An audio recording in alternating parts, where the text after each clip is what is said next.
नमस्कार दोस्तों, आपका स्वागत है हमारे राज हॉरर स्टोरी चैनल में।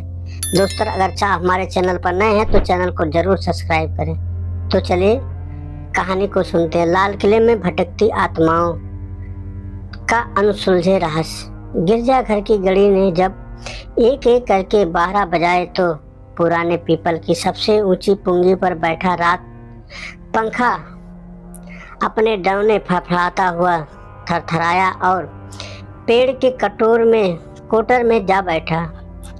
कुहासे से ढकी जनवरी की उस सर्द रात में की धुआं भी जैसे आहिस्ता आहिस्ता ठिठकी बूंद बूंद रोशनी बिखेरते हुए जुगनू आहते में बनी कब्रों की पुष्ट पर उड़ने लगे। वह पूरे चांद की रात थी, लेकिन बादलों की स्याही ने पीले निरीह चांद को उस सर्दी में उभरने ही नहीं दिया था। पूर्व दिशा में बहती तेज सर्द हवाओं के थपेड़ों को अपनी पथरीली दीवार पर झेलता दिल्ली का लाल किला उस रात भी खामोशी, अंधियारे और सन्नाटे में गुम था। उसके बुर्ज और कंगूरे, बदरियां और मुंडेरे सब मानो गहरी धुंध में डूब गए थे। तभी लाल किले के उस गुप्त अंधियारे में भीतर बने नौबत खाने के दरवाजे से ऊंचा पूरा एक अंग्रेज दाखिल हुआ। उसके सिर पर फेल्ट हैट था, जिस्म पर भारी ओवरकोट और मुंह में चुरूट। उसके भारी जूतों की आवाज लाल किले की खामोशी को तोड़ रही थी। खट खट खट की आवाज करता हुआ बड़े ही इत्मीनान से वह नौबत खाने के गलियारे में चहलकदमी कर रहा था। उसी वक्त लाल किले के चौकीदार के हाथ में आधी फूटी चिमनी वाली लालटेन रोशनी कम धुआं ज्यादा उगलनाती नौबत खाने में दाखिल हुई। अपनी कोठरी में लिहाफ में दुबका हुआ वह बूढ़ा मुलाजिम लेकिन गलियारे में हो रही चहलकदमी की आवाज से उससे चौकन्ना कर दिया था और अपनी फूटी चिमनी वाली लालटेन उठाकर वह नौबत खाने में आ गया था। लाल किले के उस प्रस्थ पथरीले कक्ष में कभी शहनाइयाँ बजा करती थी और नौबतें झरती थी, लेकिन अरसे से वहाँ किस्सा सुनसान पड़ा हुआ था। परंतु शीत की उस सिरहती रात कौन आ गया उस उपेक्षित वीराने में। बूढ़े चौकीदार अनवर ने लालटेन ऊपर उठाई तो धीमी म्लान पीताभा में बिरंगी साहब नजर आए। उस चौकीदार को देखकर वे बोले, किधर जाता है? चौकीदार गोरे हुक्म को बिल्कुल अपने सामने देखकर बूढ़े अनवर की तो मानो घिघी ही बन गई। वह बोला, गश्त पर हूँ हुजूर, गश्त पर। ठीक है, अपना ड्यूटी करो, कहकर गोरे साहब हंसे। फिर आवाक अनवर के देखते ही देखते कुहासे में विलीन हो गए। हाँ, सचमुच ही हवा में घुल गए। वो साहब दहशत ज्यादा भागा। चौकीदार मारे खौफ के नौबत खाने में ही अचेत हो गया। कौन थे गोरे साहब? कोई नहीं जानता। वे महावीर प्रसाद भी नहीं जानते, जिन्होंने अपनी उस अब दुर्बल हो गई पुस्तक अद्भुत आलाप में इस अजूबे का बड़ी ही रहस्यमयता से ब्यौरा दिया है। सरस्वती के यशस्वी संपादक और मूर्धन कवि लोचक आचार्य महावीर द्विवेदी ने सन 1903 में अद्भुत आलाप नामक विचित्र कथाओं से भरे जिस ग्रंथ का सृजन किया, उसमें लाल किले में भटकने वाली इस फिरंगी अशरीरी काया का जिक्र है। लेकिन सिर्फ यही अशरीरी, क्योंकि उन कुछ और रहस्यमय भी आत्माओं का उल्लेख महावीर प्रसाद द्विवेदी ने किया, जिसका भेद आज तक कोई नहीं जान पाया। ऐसा कहा जाता है कि महावीर त्रिवेदी ने लिखा है कि जिस वीराने में 40 दिन तक चिराग न जले, वहाँ कुछ ऐसी शक्तियाँ कब्जा जमा लेती हैं जिन्हें पिशाच कहा जाता है। देखने वालों का कहना है कि लाल किले के कुछ सुनसान हिस्सों में कभी कभार ऐसी आत्माएं नजर आई हैं। उनकी खासियत थी कि वे किसी को परेशान नहीं करती, बशर्ते उनका अपमान न किया जाए। लेकिन यदि उनके साथ बदतमीजी की जाए तो कहा जाता है कि तब अंजाम वही होगा जिसको चौकीदारों के एक समूह ने सन 1908 की एक रात भोगा था। वे सब नामुराद लाल किला के एक कमरे में बैठे बरसात की उस रात मुगल बादशाहों का मजाक उड़ा रहे थे, खासकर उन मुगलों का जिनमें कुछ शारीरिक ऐब था। उनमें से एक मुगल शहजादा इस शुभ वक्त भी था जो कुछ लंगड़ाकर चलता था। एक नौजवान चौकीदार इस शुभ वक्त का जिक्र करते हुए बोला, क्या बेढप चाल थी उसकी, एक पैर यहाँ एक पैर वहाँ। इस पर सारे चौकीदार हंसने लगे। तभी हवा का एक झोंका आया और कमरे में रखी लालटेन की लौ कांपने लगी। बिजली भी चमकी, फिर पूरा आसमान तेज गर्जना से भर गया।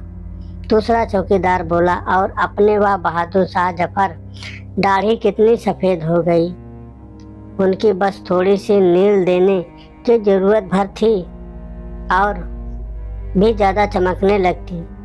वाह, क्या जलवा था उनकी दाढ़ी का।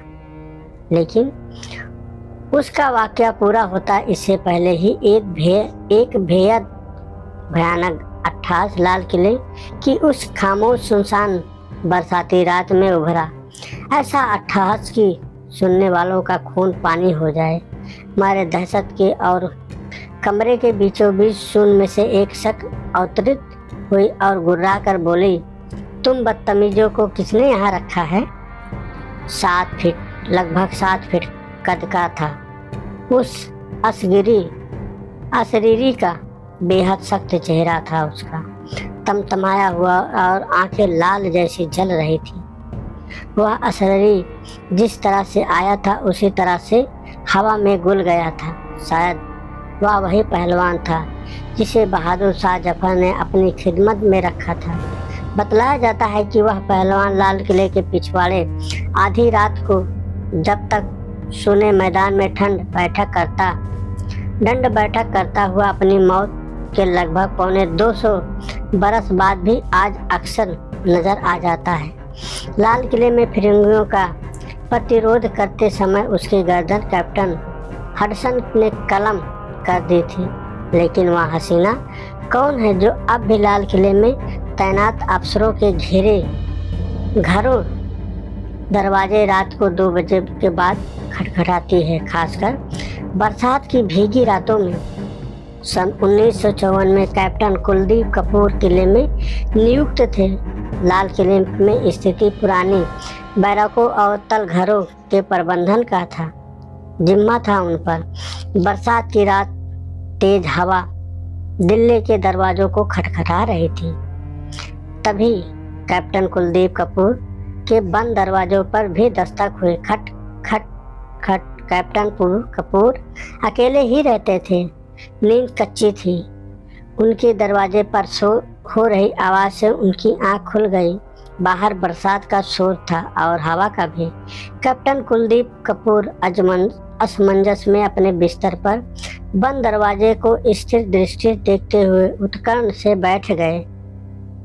दरवाजे पर दस्तक दोबारा हुई। इस दफा आवाज भी आई, दरवाजा खोलिए, सुन रहे हो ना, खुदा के वास्ते मुझे भीतर आने दीजिए। कुलदीप कपूर चिमके। किसी औरत की लड़ती हुई आवाज थी। उसमें आरजू भी थी और इसरार भी। पुर असर उस पुकार की अपेक्षा कैप्टन कपूर नहीं कर पाए। आनन फानन में वो उठे और दरवाजा खोल दिया। बरसाती हवा का एक तेज झोंका आया और साथ ही बरसात की बौछार भी, जो कमरे में बिछे कारपेंट को गीला कर गई। आधी रात में अंधेरे में घुली हुई बरसात की धुंध थी, तब भी बेहद खूबसूरत। वही कम उम्र लड़की कैप्टन कपूर को नजर आई थी। वह दहलीज पर अचानक खड़ी हुई थी, जिस पर बेहद कीमती जरी का बिलाल लिबास, सलमा सितारा टंकी हुई ओढ़नी, पैरों में बेशकीमती जूतियां किसी शाही खानदान की लगती थी।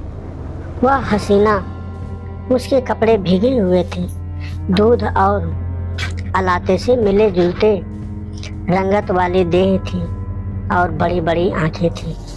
चेहरे पर झूल रही लटों से पानी टपक रहा था। कैप्टन कपूर को सामने देखकर वह चौंकी और फिर परेशान होकर किंचित पीछे हटी। हाय अल्लाह, मैं गलत जगह आ गई। घबराए हुए लहजे में वह बोली, मुआफ कीजिए, आप वो नहीं हैं। और उसने गलियारे में दौड़ लगा दी। उसकी हैरानी परेशानी आवाज़ उस निबिड़ रात्रि के सन्नाटे में गूंजती रही। रुकिए मेरे सरताज, मैं आ रही हूँ। उस रहस्यमय मुस्लिम स्त्री को देखने वाले कैप्टन कपूर अकेले ही नहीं थे। इससे पहले सन 1892 में कर्नल फोरसाइट ने भी उसे देखा था। उसके बाद सन 1896 में मेजर रॉबिन्सन ने और फिर 1956 और 1959 की 2 बरसात की भीगी रातों में लाल किले में तैनात 2 संतरियों ने भी वही बरसात, भीगा बेशकीमती लिबास, चेहरे पर हैरानी, बड़ी बड़ी आंखों में भटकती किसी की तलाश और किले के सन्नाटे में गूंजती आवाज़, रुकिए मेरे सरताज, मैं आ रही हूँ। और पत्थरों को खटखटाती उसके कदमों की आहट। कौन है वह हसीना पिछले 150 वर्षों से लाल किले के किसे तलाश कर रही है?